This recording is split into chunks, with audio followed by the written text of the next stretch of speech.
हिमालय के ऊंचे बर्फीले पहाड़ों में बद्रीनाथ मंदिर है। यह पवित्र मंदिर भगवान विष्णु को समर्पित है। यहाँ उनकी पूजा बद्रीनाथ के रूप में होती है, जो बेर बद्री के पेड़ों के स्वामी है। यह मंदिर हिंदुओं के लिए आस्था का एक प्रकाश स्तंभ है। यह 4 धाम यात्रा के 4 पवित्र स्थानों में से एक है। मंदिर का स्थान बहुत ही सुंदर है। यह अलकनंदा नदी के किनारे पर स्थित है।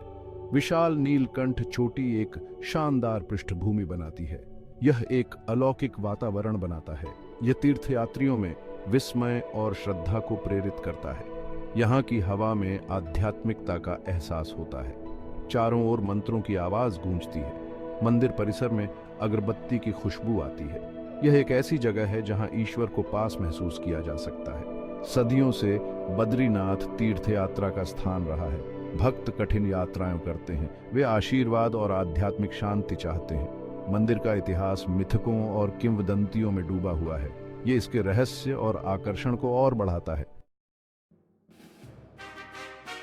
एक कथा बताती है कि कैसे भगवान विष्णु ने बद्रीनाथ को अपना निवास स्थान चुना। ऐसा कहा जाता है कि विष्णु अलकनंदा नदी के पास ध्यान कर रहे थे। उन्होंने तेज धूप पर ध्यान नहीं दिया। उनकी पत्नी लक्ष्मी ने बद्री के पेड़ का रूप धारण किया। उसने अपनी पत्तियों से विष्णु को छाया दी। उनकी भक्ति से प्रसन्न होकर विष्णु ने इस जगह को अपना घर बनाने का फैसला किया। उन्होंने घोषणा की कि उन्हें यहाँ बद्रीनाथ के नाम से जाना जाएगा। लक्ष्मी की पूजा बद्री के रूप में की जाएगी। इस स्थान को बद्रीनाथ के रूप में पवित्र किया जाएगा। एक और कथा सालिग्राम पत्थर के बारे में बताती है। यह पत्थर विष्णु का प्रतिनिधित्व करता है। यह अलकनंदा नदी में मिला था। ऋषि नारद ने देवराज इंद्र को पत्थर को एक मंदिर में स्थापित करने का निर्देश दिया। इस मंदिर को उसी स्थान पर बनाया जाना था जहां पत्थर मिला था।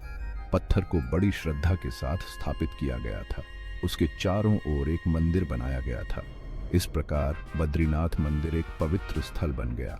इसने हिमालय में विष्णु की दिव्य उपस्थिति का प्रतीक था। बद्रीनाथ की स्थापना की कहानी बिना संघर्ष के नहीं है। कुछ किंवदंतियां शिव जी की साइट को छोड़ने की शुरुआती अनिच्छा के बारे में बताती है। ऐसा माना जाता है कि शिव अपने परिवार के साथ बद्रीनाथ में रहते थे। वह नहीं चाहते थे कि विष्णु उस जगह पर दावा करे। विष्णु अपनी बुद्धि और चतुराई के लिए जाने जाते हैं। उन्होंने एक योजना बनाई। उन्होंने रोते हुए बच्चे का रूप धारण किया। वह शिव के घर के बाहर खड़े हो गए और दया से रोने लगे। शिव की पत्नी पार्वती बच्चे के रोने से द्रवित हो गई। उन्होंने शिव को बच्चे को अंदर आने के लिए मना लिया। शिव बच्चे की असली पहचान से अनजान थे। वे मान गए। जैसे ही विष्णु ने प्रवेश किया, उन्होंने अपना असली रूप धारण कर लिया। शिव और पार्वती हैरान रह गए। उन्होंने विष्णु की लीला को समझ लिया। शिव को चकमा देने के बाद विष्णु ने रहने के लिए जगह मांगी। शिव को अपनी बात माननी पड़ी। हालांकि उन्होंने पहाड़ों से और ऊपर जाने का फैसला किया। उन्होंने केदारनाथ में अपना नया निवास स्थान स्थापित किया। लक्ष्मी, जो हमेशा अपने पति की भक्त थीं, ने विष्णु से वरदान मांगा। वह उनके मंदिर की रक्षा करना चाहती थी। विष्णु ने उसकी इच्छा पूरी की। उसने उसे बद्री के पेड़ में बदल दिया। ये पेड़, जिसे जूजूबे का पेड़ भी कहा जाता है, आज भी मंदिर के पास खड़ा है। भक्त इसे पवित्र मानते हैं। उनका मानना है कि यह लक्ष्मी की अटूट भक्ति और सुरक्षा का प्रतीक है। बद्रीनाथ में वर्तमान मंदिर संरचना मूल नहीं है। प्राकृतिक आपदाओं और समय के साथ इसे कई बार फिर से बनाया और पुनर्निर्मित किया गया है। मंदिर का इतिहास सदियों पुराना है। ऐसा माना जाता है कि मूल मंदिर एक साधारण संरचना थी, जिसे 8वीं शताब्दी ईस्वी में आदि शंकराचार्य द्वारा बनाया गया था। सदियों से विभिन्न शासकों और राजवंशों ने इसके विस्तार और सौंदर्यीकरण में योगदान दिया है। आज हम जो मंदिर देखते हैं, वह पीढ़ियों की अटूट आस्था का प्रमाण है। यह स्थापत्य शैली के मिश्रण को दर्शाता है और मंदिर का चमकीले रंग का अग्रभाग, जटिल नक्काशी और सुनहरी छत वास्तव में देखने लायक है। बद्रीनाथ मंदिर हिंदुओं के सबसे पवित्र तीर्थ स्थलों में से एक है। यह हर साल लाखों भक्तों को आकर्षित करता है, जो आशीर्वाद लेने, अपने पापों को धोने और आध्यात्मिक उत्थान का अनुभव करने आते हैं।